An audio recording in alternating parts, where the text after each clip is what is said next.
இப்போ நம்ம காண போகிற சீஃப் கெஸ்ட் யாருன்னா திரு வெங்கடேசன் அவர்கள். இவர் பாஜகவோட நிர்வாகி. ஐயா வணக்கம். வணக்கம் ஜி. இப்போ நீங்கள் பார்த்து கொண்டிருப்பீங்க, சில நாட்களாக வந்து நீட்டில் வந்து டெல்லியில் மிகப்பெரிய வந்து மாணவர்களுக்கு எதிராக வந்து ஒரு கொடுமை நடந்து கொண்டிருக்கிறது. அதை எப்படி பார்க்குறீங்க?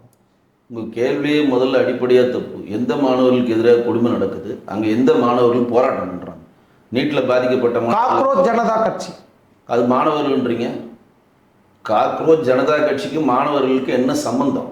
நீட்டால் பாதிக்கப்பட்டவர்கள் அங்கே போராட்டம் பண்ணுறாங்களா? நீட்டால் பாதிக்கப்பட்டவர்னு சொன்னவங்க மறுபடியும் நீட் எக்ஸாம் எழுதி ராஜஸ்தானில் கோடான்ற மாவட்டத்தில், ஓம் பிர்லாவோட மாவட்டத்தில் இனிப்புகளை வழங்கி கொண்டாடிட்டு இருக்காங்க. போலியான அங்கு நபர்களை வைத்து அது போராட்டம் பண்ணுறாங்க. அவர் மாணவர்கள்னு சொல்கிறீங்க. பாதிக்கப்பட்டவர்களுடைய கோரிக்கைகள் என்ன அப்படின்றத முன்னாடியே அரசாங்கத்துக்கு சொல்லியாச்சு. அரசாங்கம் இன்றைக்கு கூட பாரத பிரதமர் மோடி அவர்கள் வந்து அதிவிரைவு நீதிமன்றங்களை அமைச்சு கைது பண்ண 11 பேரை வந்து நாங்கள் வந்து தண்டனை வாங்கி கொடுப்போம், நீட்டு கசிவு காரணமாக இருந்தவர்கள்னு சொல்லி பதிவு பண்ணியிருக்காரு.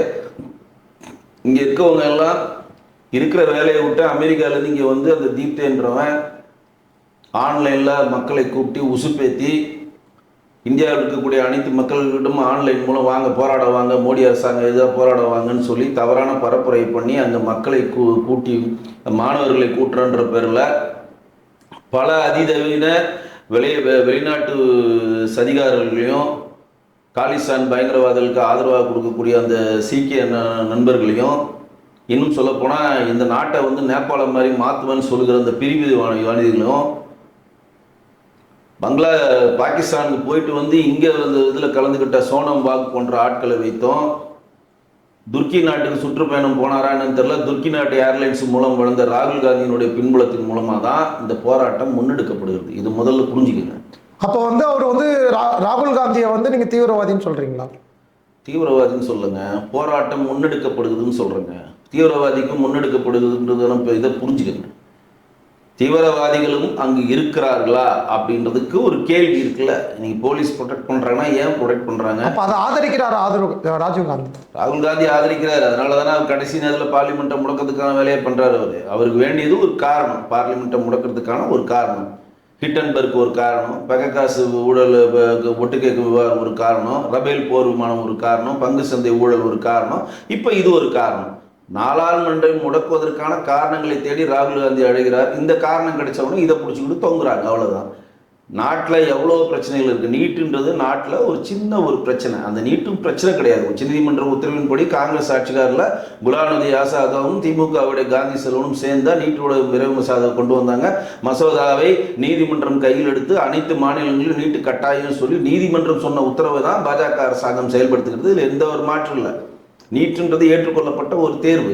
அதில் சில தனி மனிதர்களுடைய புல்லுரிமைகளால் அந்த வினாத்தால் கசிவு போட்டப்பட்டதுதான் இராணுவத்தை வைத்து மறுபடியும் நீட் தேர்வு வைத்து வெற்றிகரமாக முடித்து விட்டு அதுக்கு ரிசல்ட்டும் வந்துட்டு அடுத்த முறை வந்து நீட்டு கசிவு இருக்காது. அதுக்கு பதில் ஆன்லைன்லேயே நீட்டை வந்து பண்ணுறதுக்கான பூர்வாங்க வேலையெல்லாம் பண்ணுறதுக்கு எல்லா வேலைகளும் மத்திய அரசு செய்திருக்கிறது. இந்த செய்தியை நாடாளுமன்றத்தில் தெரிவிக்க கூட அவங்க டைம் தராமல் அமளியில் பண்ணால் எப்படி உங்களை மக்களுக்கு அது சொல்ல முடியும்? மக்கள்கிட்ட சொல்லணும்னா நாடாளுமன்றம் தாங்க சொல்ல முடியும். நீங்கள் நாடாளுமன்றத்தை நோக்கி உங்களை யாருங்க வர சொல்லுது? ஜலந்தர் மந்திரில் போராட்டம் பண்ணணும்னு உங்களுக்கு கொடுத்துருக்கோம். யார் போராட்டம் பண்ணுறது இந்த நாட்டில் ஒரு உரிமை இருக்குது. கான்ஸ்டியூஷன் நீங்கள் வந்து அரசாங்கத்துக்கு எதிராகவோ ஆதரவாகவோ நீங்கள் வந்து போராட்டம் பண்ணுறதுக்கான எல்லா உரிமைகளும் கான்ஸ்டியூஷன் வளர்ந்துருக்கு. நீதிமன்றமும் அதை அனுமதிக்கிறது. ஜலந்தர் மந்திரில் 20 நாள் போராட்டம் பண்ணுறீங்கன்னா நாடாளுமன்றம் ஸ்டார்ட் பண்ணுற அன்னைக்கு அந்த போராட்ட தளத்தை உடைத்து நாடாளுமன்றத்தை நோக்கி நாடாளுமன்றத்தை ஒருத்தன் உடைத்தெறிவோன்னு சொன்னால் நாங்களாம் பார்த்து சும்மா இருக்கணுமா? இங்கே இருக்கக்கூடிய ஜென்சின்ற குறுமுட்டைகளுக்கெல்லாம் சொல்கிறேன். நம்ம நாட்டினுடைய பிரதானமாக இருக்கக்கூடிய நாடாளுமன்றத்தை ஒருத்தன் உடைக்கிறான்றான். நீங்கள் பார்த்துட்டு இருக்கீங்க. இந்தியாவை இலங்கை போல், பங்களாதேஷ் போல், ஆப்கானிஸ்தான் போல், நேபாள் போல் ஜென்சி மூலம் நாங்கள் ஆட்சி மாற்றத்தை ஏற்படுத்துவோம் அப்படின்னு ஒருத்தன் சூளுரை உரைக்கிறான். நீங்களாம் கேட்டால் நீங்கள் ஆதரவானுங்க நீட்டுன்னு சொல்லிக்கிறீங்க. நீட்டு மட்டும்தான் இந்தியாவுடைய பிரச்சனையா? நாட்டில் எவ்வளோ பிரச்சனை இருக்குங்க. நீட் தேர்வு தவிர ஒரு 3500 பேர் 4000 பேர் படிக்க போகிறாங்க நீட் தேர்வில் டாக்டர். இதுதான் இந்தியாவுடைய பிரதான பிரச்சனையா? யாரை ஏமாற்றிட்டு இருக்க வேலை இங்கே? இந்த போராட்ட காலத்தை முன்னெடுக்கவர் யார்? ஆம் ஆத்மி கட்சியினுடைய முன்னாள் நிர்வாகி இருந்த தீப்தே எங்கேருந்து வராரு? என்னங்க அமெரிக்காவில் வந்து இங்கே வந்து போராட்டம் பண்ணுற நீ? அமெரிக்காவிலேருந்து இங்கே வந்து போராட வேண்டிய கட்டாயம்ங்க. என்ன நீங்க அப்படி ஒரு மிகப்பெரிய ஒரு ஊழலுக்கு செய்தது பாஜக அரசாங்கத்தில் நீங்க பார்த்துட்டீங்க. எதனா ஒரு அமைச்சர்கள் ஊழல் செஞ்சிருக்காங்க உங்களால் நிரூபிக்க முடியுமா? நம்மளுடைய பாரத பிரதமர் 14 ஆண்டுகால இந்தியாவை ஆண்டிருக்கார். 14 ஆண்டுகால இந்த ஊழல் செஞ்சார் உங்களால் சொல்ல முடியுமா? உள்துறை அமைச்சர் அமித்ஷா இந்த ஊழல் ஈடுபட்டார் உங்களால் சொல்ல முடியுமா? அமித்ஷா மகன் வந்து பல கோடி ஊழல் பண்ணதான் வந்து குற்றச்சாட்டுகள் இருக்கு. ஸோ உங்களை இந்த மாதிரி நெறியாளர்கள்லாம் காமெடியாக இருந்தால் எதாவது பண்ண முடியும். அமித்ஷா மகன் வந்து கிரிக்கெட் வாரியத்தினுடைய தலைவர். அவர் ஊழல் செஞ்சுதான் எங்களாம் நிரூபிக்கப்பட்டிருக்கா? நான் கூட தான் சொல்கிறேன், நீங்கள் 10 கொலை பண்ணிட்டீங்கன்னு உங்கள் மேலே கேஸ் ஃபைல் பண்ணுவா? என்ன மாதிரி பேச்சு இது? ஊழல் செஞ்சதுனால முகாந்திரம் இருந்தால் கூட நீங்கள் பொது வழியில் வெளியிடலாம். ஊழல் செஞ்சதுக்கான எந்த முகாந்திரமும் இல்லை, அதற்காக நிரூபிக்கப்படலை, அதற்காக எஃப்ஐஆர் ஃபைல் பண்ணல. ஆனால் சும்மா அடிச்சு விட்றது, அமித்ஷா மகன் ஊழல் செஞ்சுட்டாரு, மோடியோடைய அண்ணன் ஊழல் செய்ய போறாருன்னு அடிச்சு விடுறது சும்மா. சார் எதிர்கட்சிகள் கூடுறது தானே சார், அவங்க வந்து சட்டமன்றத்திலேயா இருக்கட்டும் பாராளுமன்றத்திலேயோ அவங்க கூடுறது தானே. அப்போ அவங்க கிட்ட ஆதாரம் இல்லாமல் கூடுவாங்களா? ஏன் இதே வந்து அண்ணாமலை சாருமே வந்து இந்த மாதிரி ஊழல் பண்ணாங்க, கோர்ட்டுக்கே போனார்ல, அதுக்கப்புறம் திடீர்னு இன்னொருத்தவங்க மேலே வாபஸ் வாங்கிட்டாங்கல்ல. அது அண்ணாமலை போய் கேளுங்க. அண்ணாமலை வந்து முன்னாடி உங்க கட்சியில தானே சார் இருந்தாரு. அப்ப அண்ணாமலை ஜின்னு அப்போ சொல்லி கட்சியில இருக்கிறப்பதாங்க நம்ம பதில் சொல்ல முடியும். கட்சியை விட்டு வெளியே போயிட்டா அவர் யாரோ நான் யாரோன்னு அவர்கிட்ட போய் கேளுங்க. இந்த கேள்வி அவர்கிட்ட கேளுங்க. பச்சோந்தி அண்ணாமலை நேற்று இருக்கப்போ ஊழலுக்கு நீங்க வந்து டிஆர் பாலமே கேஸ் போட்டியே பச்சோந்தி அண்ணாமலை, இப்ப வெளியே போனோன்னா கேஸை வாபஸ் பெற பச்சோந்தி அண்ணாமலை, நீ திமுகவுடைய சொம்பு தூக்கிய அண்ணாமலை போய் கேளுங்க. போய் கேளுங்க. அது கேட்க முடியுமா உங்களால? நாங்கள் எங்கள் கட்சியில் இருந்தீங்கன்னா இப்போ அமித்ஷா மகன் வந்து எங்கள் கட்சியில் இல்லை, ஆனால் அமித்ஷாவுடைய மகன்றதுக்காக நான் பதில் சொல்கிறேன். யாரையோ ஒருத்தரை பற்றி எங்களுக்கு அண்ணாமலைக்கும் பிஜேபிக்கு என்னங்க சம்மந்தம் இருக்கு? அவர் ஓடி போயிட்டாரு, அவர் ஒரு ஓடுகாலி, ஓடட்டும். அவருக்கு முன்னாடி யார் யார் ஓடுறீங்களோ ஓடட்டும், எங்களுக்கு என்னங்க அதை பற்றி? நாங்கள் வந்து எங்கள் பாரத தேசத்தின் மேல் நம்பிக்கை கொண்டவர்கள். எங்கள் சித்தாந்தத்தையும் எங்கள் கலாச்சாரத்தையும் எங்கள் பண்பாட்டையும் என் சனாதன தர்மத்தை காக்குவதற்காக நாங்கள் எந்த போராட்ட எல்லைக்கு போவோம். இந்த மாதிரி பச்சோந்திகள் பதவிக்காக, அதிகார பசிக்காக, சிறுபான்மையர் வாக்குக்காக எதிர்வங்களை பற்றிலாம் நாங்கள் திருப்பி பேச வேண்டிய தேவையே கிடையாது. இப்போ நீங்க சொல்றீங்க சார், இப்போ ஆண்டாண்டு காலம் வந்து வினாத்தாள் வந்து கசிஞ்சிட்டு தான் இருக்கு. இப்போ வந்து அதனால தானே வந்து இப்போ ஜென்சில இருந்து எல்லாமே வந்து போராடுறாங்க. அதையே உங்களால வந்து ஆண்டு காலம் எங்க கசிட்டு இருக்கு? காங்கிரஸ் கூட்டணி இருக்கக்கூடிய திமுகல பிஎட் எக்ஸாம் உடைய டிஎன்பிசி எக்ஸாம்ல எவ்வளவு பெரிய வினாத்தாள் கசிஞ்சதுன்னு உங்களுக்கு தெரியுமா? அப்ப காங்கிரஸ் போராட்டம் பண்ணிச்சா? சொல்லுங்க, போராட்டம் பண்ணல. அப்புறம் வந்து ஒரு எக்ஸாம் வந்து ஹாலுக்கு வர வச்சு கேன்சல் பண்ணாங்களா இல்லையா? ஹாலில் வர வந்து எழுதிட்டு இருக்கவங்கள பாதி பேப்பர் எழுதினவங்கள கேன்சல் பண்ணாங்க தமிழக அரசு டிஎன்பிசி எக்ஸாம். அன்றைக்கு காங்கிரஸ் கூட்டணி ஆட்சியில் இருந்துச்சு. அதனால வந்து காங்கிரஸ் வந்து வினாத்தாள் எதுவுமே கசியலைன்னு சொல்ல முடியுமா? இமாச்சல் பிரதேசம் யார் ஆள்றது? காங்கிரஸ் ஆண்டு இருக்காங்க. எத்தனை வாட்டி வினாத்தாள் வந்து லீக் ஆயிருக்கு தெரியுமா உங்களுக்கு? 2014 தான் மோடி அரசாங்கம் இருந்துச்சு. அதற்கு முன்னாடி 2004 2014 வரையும் மன்மோகன் சிங் தமிழ்நாடு இந்தியாவை ஆண்டு கொண்டிருக்கப்ப 11 முறை பல தேர்வுகள் வந்து லீக்கேஜுக்காக திருப்பி நடத்தப்பட்டது. இந்த டேட்டா தெரியுமா உங்களுக்கு? எதுவுமே தெரியாம போட்டா போஸ்ல சும்மா அடிச்சு விடுறது இவங்களாலதான் வந்துருச்சுங்க. லீக்கேஜ்ன்றது தனி நபருடைய பண ஆசையில் நடக்கிற விஷயம், ஒரு அரசாங்கத்தின் விஷயம் இல்லை. ஆனாலும் அரசாங்கம் அதுவும் கவனம் கொள்ள வேணும், அதில் நாங்கள் ஏற்றுக்கிறோம். அதனாலதான் உடனடியாக என்ன பண்ணாங்க, தனிநபரை நம்பாமல் மறுபடியும் நீட் பேப்பர் ரெடி பண்ணி, அந்த நீட் பேப்பர் ரெடி பண்ணவங்கள கிட்டத்தட்ட வந்து அந்த கொஸ்டின் பேப்பர் வெளியில வரும் வரையும் அவர்களை வந்து ஒரு இடத்திலே வச்சிருந்தாங்க, எந்த தகவல் சாதனமும் அவங்கள்ட்ட கொடுக்காம. அதற்கப்புறம் அந்த நீட்டு பேப்பரை ராணுவ உதவியுடன், ராணுவ ஹெலிகாப்டருடன் மாநிலங்களுக்கு காமிச்சு அங்கிருந்து சென்ட்ரல் கவர்மெண்டோட போஸ்ட் ஆஃபீஸ் வேன்ல வச்சு தேர்வு மையத்துக்கு கொண்டு போனாங்க. ஒரு முறை அடிபட்டவர்கள் திரும்ப பண்ணாங்க. இப்ப நீட் கசிவு இருக்கா? தனிநபருடைய நீட் கொஸ்டின் பேப்பர் ரெடி பண்றான் ஒருத்தன், ரெடி பண்றவனே அதை ஜெராக்ஸ் எடுத்து வித்தானா என்னங்க பண்ண முடியும்? அதை தான் சார் அரசாங்கம் வந்து அப்ப அவங்க அரசாங்கம் தானே அதை கேட்கணும். இப்ப நாங்க தனிநபர் நீங்களும் நாங்களும் போய் கேட்க முடியாது. அரசாங்கம் கேட்கறதுக்கு என்ன பண்ணாங்க, அந்த 11 பேரை அரெஸ்ட் பண்ணாங்க. இன்னைக்கு அது ஜெயிலில் இருக்கிறாங்க. அதுக்கு தான் இன்னைக்கு இன்னொரு தீர்வு சொல்லியிருக்காங்க. ஜெயிலில் இருக்கிறதுனால உங்களுக்கு அது பத்தலையா, அதிவிரைவு நீதிமன்றங்கள் மூலம் நாங்கள் அதுக்கு நிவாரணம் தேடுவோம். அதான் கான்ஸ்டியூஷனே. இப்போ அவர் நீட்டு தேர்வு கசிவு பண்ணிட்டாரு, ராஜஸ்தான் 2 பேர் பண்ணிட்டாங்க. நீ பண்ணிட்டியா, வா 2 பேர் நிக்க வச்சு சுடுறேன்னு சொல்ல முடியுமா? இந்திய அரசியல் அமைப்பு சட்டத்தில் ஒரு நபருக்கு என்ன குற்றம் செய்தாரோ அதற்கான தண்டனை தானே கொடுக்க முடியும். உங்களுடைய அவசரத்துக்கு, உங்க தேவைக்கு நீங்க பொங்குற பொங்குக்கெல்லாம் தண்டனை கொடுக்க முடியாது. உங்க பொங்கு எல்லாம் உங்க வீட்டுல போய் பொங்கிக்குங்க. பொது வழியில் வந்தா பிரிட்டிஷ் அரசாங்கத்தில் சொல்லுவாங்க, ஒரு நாயை நாங்கள் சுடுவதா இருந்தாலும் பிரிட்டிஷ் அரசாங்கத்தின் சட்டத்துக்கு உட்பட்டு தான் சுடுவான்னு ஒன்று சொல்லுவாங்க, கேள்விப்பட்டிருப்பீங்க படத்துல. இந்திய கான்ஸ்டியூஷன் படி இந்தியாவில் பிறந்த ஒவ்வொரும் ஒரு குற்றத்தை செய்தால் அந்த இந்திய அரசியல் அமைப்பு சட்டம், அம்பேத்கர் வகுத்து கொடுத்த சட்டத்தின் படிதான் அவர்கள் தண்டிக்கப்பட வேண்டும், தண்டிக்கப்படுவார்கள். உங்கள் அவசரத்துக்காக, உங்க கோபத்துக்காக, உங்க அர்ஜென்ட்டுக்காகலாம் ஒருத்தனை போய் தண்டனை வாங்கி கொடுக்க முடியாதுன்றத நீங்க புரிஞ்சுக்கணும். சார், திமுக ஆட்சியில அண்ணா யூனிவர்சிட்டியில ஒரு பாலியல் குற்றம் நடந்தது. அப்போ வந்து இதே பிஜேபி வந்து அவனை தூக்குல போடுங்கன்னு நீங்க சொல்லவே இல்லையா? நீங்க அந்த நீங்க அந்த மாதிரி குரல் எழுப்பவே இல்லை. பிஜேபி எழுப்பலாங்க, யாருமே தூக்குல போடலாம் சொல்லுங்க. அது வந்து திமுக ஆளு இல்லைன்னு அவருக்கு சொன்னாங்க ஞானசேகரன். திமுக ஆளுதான் நாங்க போட்டோகிராஃப்ஸ் மூலம் நிரூபிச்சோம். சைதை துரைசாமி அவர்களுடன், சைதை சுப்பிரமணியம் இருக்கவருடைய போட்டோ இது பண்ணாங்க. அவர் கடையிலேருந்து அண்ணா யூனிவர்சிட்டியில் ஒர்க் பண்ணவங்களாம் பிரியாணி போன அந்த இதை காமிச்சோம். ப்ளஸ் வந்து அந்த அந்த சைதாப்பேட்டில் அந்த அண்ணா யூனிவர்சிட்டி பக்கத்தில் கோட்டூர்புரத்தில் நடந்த திமுக விழாவில் அவர் ஞானசேகர் பெயர் வந்து ஆட் பண்ணது அந்த பத்திரிகையில் இருந்ததெல்லாம் காட்டணும். திமுக காரர் இல்லைன்னு இவங்க சொன்னதுனால இவர் திமுக காரர் தான் அப்படின்னு சொல்லி நம்ம பண்ண சொல்ல, அதை கூட வந்து விரைவு நீதிமன்றம் வச்சு உயர் நீதிமன்ற தலைமையில் ஓய்வு பெற்ற 2 இன்ஸ்பெக்டருடைய தலைமையில் அது இமீடியட்டா விசாரிச்சு அவருக்கு தண்டனை கொடுத்தாங்க. அதை தான் இன்னைக்கு மோடி அவர்கள் சொல்லியிருக்கிறார். இந்த பிரச்சனை வீரியமாவது நீங்க ஃபீல் பண்ணீங்கன்னா உடனடியாக விரைவு நீதிமன்றங்களை அமைச்சு அவர்களுக்கான தண்டனையை ப்ராசஸ் பண்ணணும்னு இருக்காங்க. இதுல என்ன இருக்கு? ஞானசேகரனை தூக்கில் போடணும்னு பிஜேபி சொன்னா தூக்கில் போட்டுருவீங்களா? தூக்கில் போடதான் முடியுமா? எல்லாமே கோர்ட்டுக்கு போகணுங்க, சட்டப்படி நடக்கணுங்க. கோர்ட்டில் இருக்கக்கூடிய நீதிபதி தாங்க தண்டனை வழங்க முடியும். போலீஸ் அதிகாரிகளோ அரசியல்வாதியோ மக்களோ யாருக்கும் தண்டனை வழங்க முடியாதுங்க. இது என் சாதாரண எனக்கு உங்களுக்கும் தெரியுறப்ப ராகுல் காந்திக்கு தெரியாதா? நாட்டில் ஒரு குழப்பத்தை ஏற்படுத்த வேண்டும், உள்நாட்டு குழப்பத்தை உண்டு பண்ண வேண்டும். ஜென்சி மூலம் ஒரு புரட்சியை ஏற்படுத்தி நேபாள் மாதிரி, இலங்கை மாதிரி, பங்களாதேஷ் மாதிரி இங்கே ஒரு ஆட்சி மாற்றத்தை கொண்டு வருமானு நினைக்கிறாங்க. தயவு செய்து இங்க இருக்கக்கூடிய இளைஞர்கள் இதுக்கு அடிமையாகக்கூடாது. நம்மளுடைய ஆட்சி இங்கு ஸ்திரத்தன்மையோடு உலக நாடுகள் பொருளாதாரத்தில் 3வது இடத்தில் வந்திருக்கோம். இன்றைக்கு உர தட்டுப்பாடு இருந்தாலும், கேஸ் பெட்ரோல் நமக்கு கிடைக்காம இருந்தாலும், இயற்கை எரிவாயு கிடைக்காம இருந்தாலும், நம்ம 7.7% பொருளாதாரத்தில் நம்ம வென்றெடுத்து விக்சித் பாரத் மூலம் வல்லரசு நோக்கி நடைபெற்று கொண்டிருக்கிறோம்.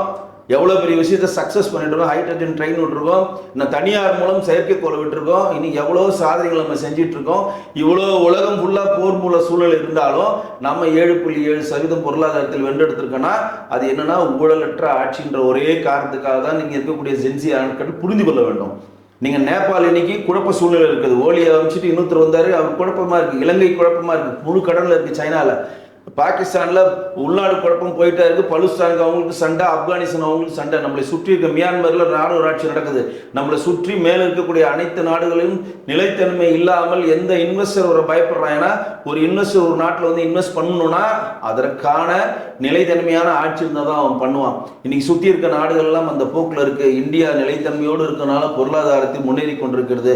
இதை வந்து அந்த வான்சூன் சொல்லுகிறவர்கள் வந்து போன்ற ஆட்களாகட்டும், ராகுல் காந்தி போன்ற ஆட்களாகட்டும், இந்த நேபாள மாதிரி இந்தியாவை மாற்றுவேன்னு சொல்ற ஆட்களாகட்டும், துர்க்கி போன்ற கண்ட்ரிகளாகட்டும், ஜான் சோரஸ் போன்ற காங்கிரஸ் ஆதரவர்களுக்கு பிடிக்கவில்லை. இந்த ஆட்சி தொடர்ந்து 14 ஆண்டுகள் கரெக்டா நடக்குது.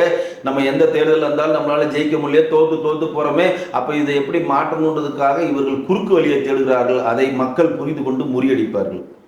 சார், இப்போ நீங்க காந்தியவாதி, பிஜேபி வந்து காந்தியவாதி நீங்க சொல்றீங்க, தூக்கில போட முடியுமா அப்படின்ட்டு. ஜோசப் விஜய் அவர்கள் பதவி ஏற்று 3 மாதத்திற்குள் கிட்டத்தட்ட ஒரு 10க்கும் மேற்பட்ட லாக்அப் டெத் நடந்திருக்கு. ஸோ அதை வந்து நீங்க இதுவரையுமே எதுவுமே இப்போ வந்து பேசவே மாட்டேங்கிறீங்களா? அப்போ லாக்அப் டெத் நடக்குது. தப்பான பதிவுலாம் பண்ணாதீங்க. ஒரே ஒரு லாக்அப் டெத் தான் சார். 10க்கும் மேற்பட்ட லாக்அப் டெத் நடந்தது. அவராக பதிவு பண்ணாதீங்க பப்ளிக்ல. ஒரே ஒரு லாக்அப் டெத்து. அந்த லாக்அப் டெத்தும் திருநெல்வேலி நாகர்கோயிலை சேர்ந்த ஒரு வியாபாரி, மாற்றுத்திறனாளி, அங்க இருக்கக்கூடிய போலீஸ் அதிகாரிகளும் சக கைதிகளும் அடிச்சே கொண்டு இருக்காங்க. அதற்கு மிகப்பெரிய போராட்டத்தை நம்ம முன் வச்சோம். நம்ம அஜித்குமார் வந்து திருப்புவனத்தில் வந்து அடித்து கொல்லப்பட்ட பிறகு விஜய் சார் நேரா போனாரு. இதுக்கே போலன்னு சொல்லி நம்ம கட்டணம் தெரிவிச்சிருக்கோம். அந்த குடும்பத்துக்கு வேண்டிய நிதி உதவியும் அரசாங்க வேலையை தரணுன்ற கோரிக்கை வச்சிருக்கோம். அது மட்டுமல்லாமல் நம்ம கொடுத்த அழுத்தது தான் அந்த வழக்கு இன்றைக்கு மாநில சிபிசிஐடி மாற்றப்பட்டிருக்கிறது.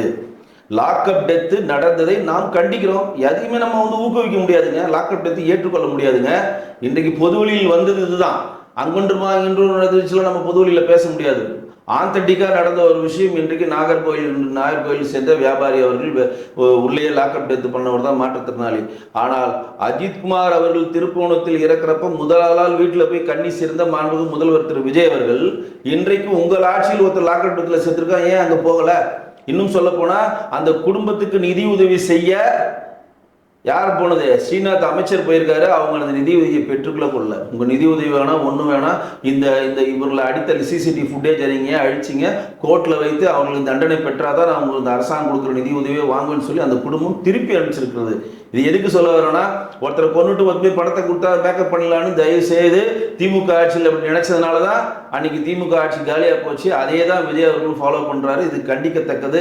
இமிடியேட்டாக விரைவு நீதிமன்றங்களை வைத்து சிபிசிஐடி விசாரணை செய்து இமிடியேட்டாக அந்த கொலையாளிகள் அனைவரும் தண்டிக்கப்பட வேண்டும்.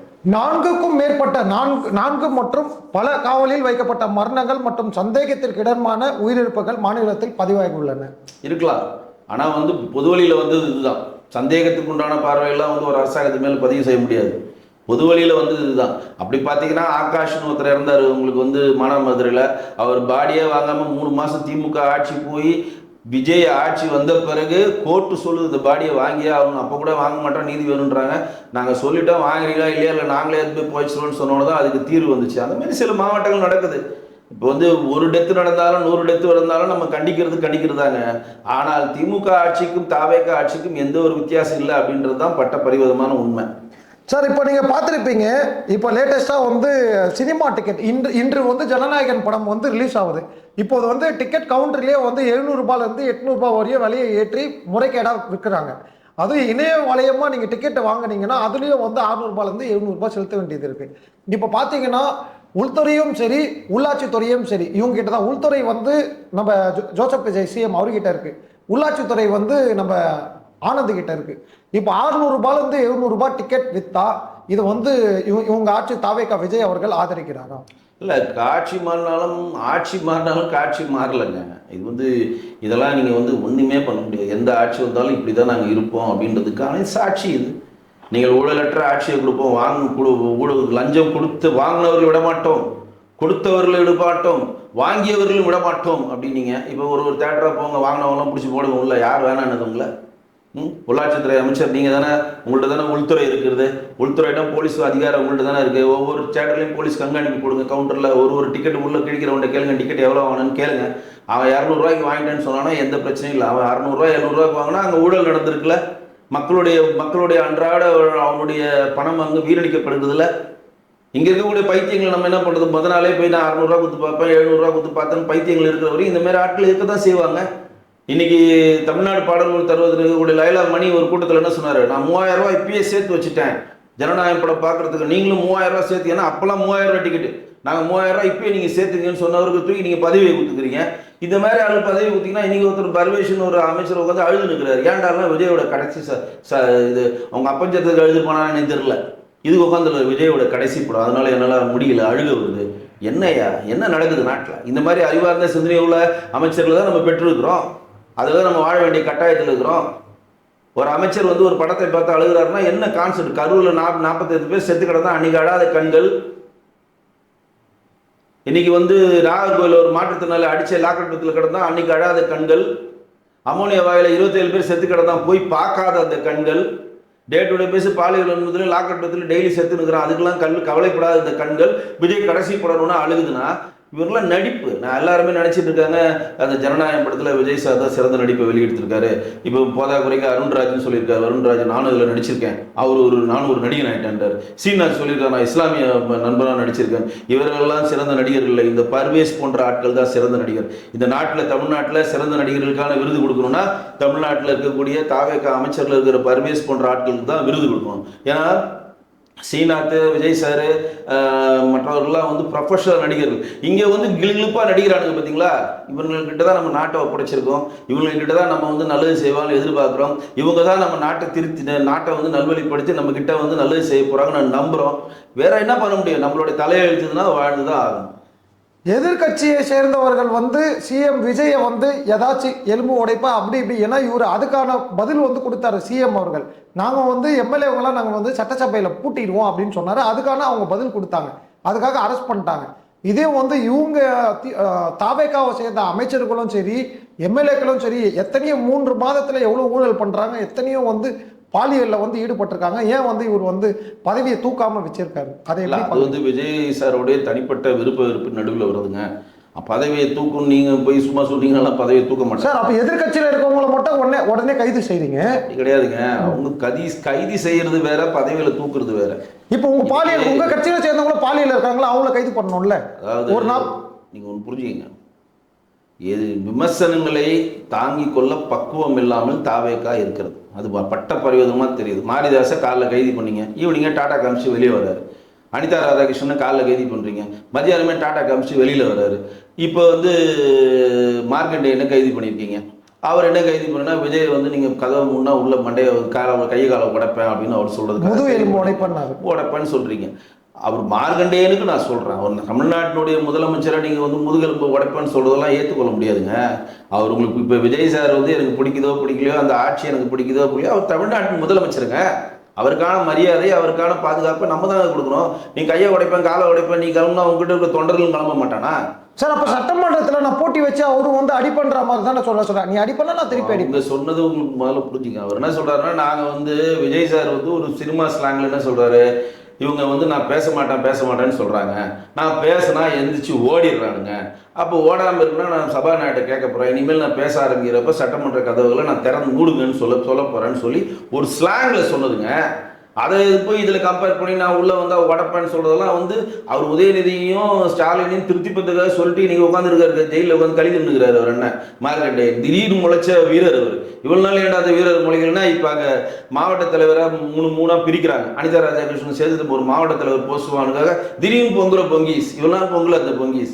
இதனால் வரையும் அந்த எம்எல்ஏ நான் எங்கேயுமே கேள்வியே பட்டதில்லை, இன்னைக்கு திடீர்னு பொங்குது. பட் இருந்தாலும் தாவேக்கா ஆட்சியில் கருத்து சுதந்திரம் வேணும், கருத்து சுதந்திரத்துக்காக ஒருத்தர் சொல்லுவது, ஒரு கோபக்கடலாக ஒருத்தர் சொல்வதற்காக அவரை எடுத்துகிட்டு போய் கைது பண்ணி அவரை நாங்கள் ஜாமீன் தர மாட்டோம்னு சொல்றது கண்டிக்கத்தக்கது. ஏன்னா எம்ஜிஆர் கலைஞரை பிரிந்து வரப்ப, எம்ஜிஆருக்கும் கலைஞருக்கும் ஒரு பிணக்கு வரப்ப, அப்படி எம்ஜிஆர் சைட்ல இருந்து ஏகே கிருஷ்ணசாமி நான் கலைஞருடைய தலையை வெட்டி கொண்டு வருவேன் அப்படின்னு சொல்றப்ப கூட கலைஞர் அவர் அரெஸ்ட் பண்ணல.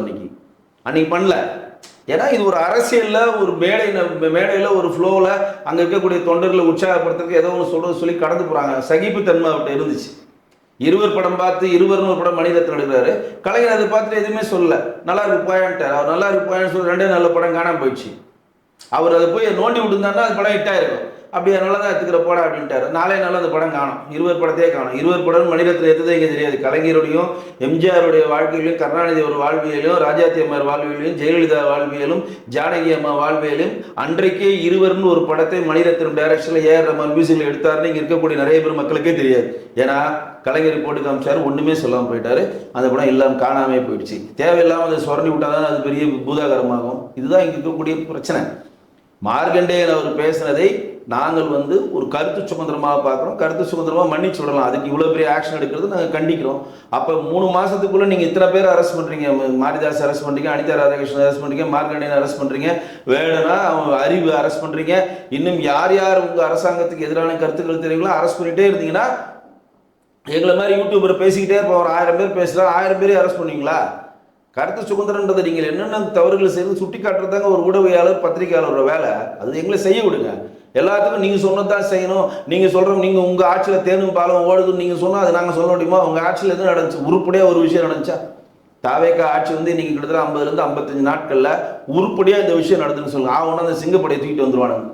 பழைய பெட்ரோலை பெயிண்ட் அடித்து சிங்கப்படான்னு வானுங்க. இன்னைக்கு இது நாங்கள் 200 யூனிட் கொடுத்தன்றான், அவன் மீட்டர் தூக்கி காட்டணும் ஓடியாரானுங்க. எல்லாம் அட்டை தூக்கிட்டு வருவான், நிர்மகுமார் வீட்டுக்கு போகிறானுங்க. இங்கே பாருங்க 2000 இடத்துல 6000 ரூபா வருது. நீங்கன்னா 200 யூனிட் கொடுத்தியா இல்லை எடுத்துக்கிட்டியான்னு கேட்குறாங்க. 200 யூனிட் ஃப்ரீயா இல்லை எக்ஸ்ட்ரா 200 யூனிட் போட்டியான்னு இன்னைக்கு அவ்வளோ பெரிய குளறுபடி இருக்கு. அது நெக்ஸ்ட் டைம் அட்ஜஸ்ட் பண்ணிக்கலான்றாரு. என்னங்க நடக்குது? மாவட்டத்தோறும் இலவச பேருந்துங்க எங்கன்னு காணோம். ரீல்ஸ் ஒருத்தங்க போட்டாங்க, எழும்பூர் மகப்பேறு மருத்துவமனை சரியில்லைன்னு. உடனே சிஎம் போய் எழும்பூர் மருத்துவமனை இப்போ நான் இன்ஸ்பெக்ஷன் பண்ணுறேன்ட்டு போகிறாரு. எம்சி ராஜாவில் சோறு சரியில்லைன்னு எவனோ ஃபோன் பண்ணால் நான் உடனே அங்கே போகிறேன். எம்சி ராஜா விடுதியில் சோறு சரியில்லைன்றாங்க, நான் சோறை போய் ஆய்வு பண்ண போகிறேன்றாரு. என்னங்க நடக்குதுங்க? அந்தந்த துறை அமைச்சர்கள் செய்ய வேண்டிய வேலையை சிஎம் இதுங்க செய்கிறாங்க. சுகாதாரமாக உணவு வழங்கப்படவில்லைன்றதுக்கான பதிலை யார் சொல்லணும்? சமூக நலத்துறைன்னு பேரை மாற்றி வச்சுருக்கீங்களே, வன்னியரசு அவர்கள் சொல்லணும். இங்கே போய் சிஎம் நிற்கிறாரு. அப்போ ரீல்ஸ் போட்டால் தான் சிஎம்மை பார்க்க முடியுமா? ரீல்ஸ் போடாமல் பார்க்க முடியாதா? எவ்வளோ கேள்விகள் இருக்குங்க. நீங்கள் இந்த நீங்கள் இந்த ஆட்சிக்கு வந்த காலகட்டத்தில் இவ்வளோ நல்லது செஞ்சுருக்கீங்க, எதனா ஒன்றை சொல்லுங்கள், நாங்கள் ஏற்றுக்கிறோம். ஒன்றுமே இல்லாமல் இருந்தால் அதிகபட்சம் நீங்கள் நல்லது செஞ்சு ஜனநாயகம் படத்தை ரிலீஸ் பண்ணிட்டீங்க, ஒரு வழியாக அது ரிலீஸ் ஆகிடுச்சு, போங்க. இன்றைக்கி இருக்க அமைச்சர்லாம் இருக்கிற வேலையை விட்டுட்டு அப்படி செங்கோட்டையன் வந்து பின்னாடி அப்படியே தொண்டர் படையோட படம் பார்க்குறாரு, IAS IPS அதிகாரிகளோட படம் பார்க்குறாங்க, இவர் போய் 2.5 மணி நேரம் அப்பாவோட உட்காந்து படம் பார்க்குறாரு. என்னையா ஜனநாயகம் என்ன? ஒட்டுமொத்த உலகத்தையே இந்தியாவினுடைய பொருளாதாரத்தை மாற்றி அமைக்கக்கூடிய கருத்து சொல்ல ஆரம்பிக்கக்கூடிய படமா அது? இல்லை ஒட்டுமொத்த உலகத்துக்கே ஒரு புதிய வழிகாட்டுதல் சொல்லி ஒரு சித்தாந்தத்தை கொடுக்கக்கூடிய படமா? என்னையா பகவத் கேசரி தானே அப்படியே தோசையை திருப்பி போட்டுக்கிறீங்க? சரி ரைட்டு, சும்மாவே உனக்கு ஆடுவானுங்க. இன்னைக்கு முதலமைச்சர் ஆகிட்டாரு, சலங்கையை கட்டிக்கிட்டா சும்மா இருப்பானுங்க, ஆடி தீருங்க. இந்த ஆட்டம் ஒரு நாள் நிற்கும். அன்றைக்கு உண்மையான அறிவார்ந்த அரசியல் தெரிந்தவர்கள் தமிழ்நாட்டை ஆளுவார்கள். ஐயா ரொம்ப நன்றி ஐயா. இவ்வளோ நேரம் உங்களோட பொன்னான நேரத்தை எங்கள் கேப்டன் நியூஸ் கேமராமேன் ஆகிய வெங்கடேஷ் என்னோட வந்து நீ கலந்துக்கிட்டதுக்கு ரொம்ப நன்றி ஐயா. நன்றி.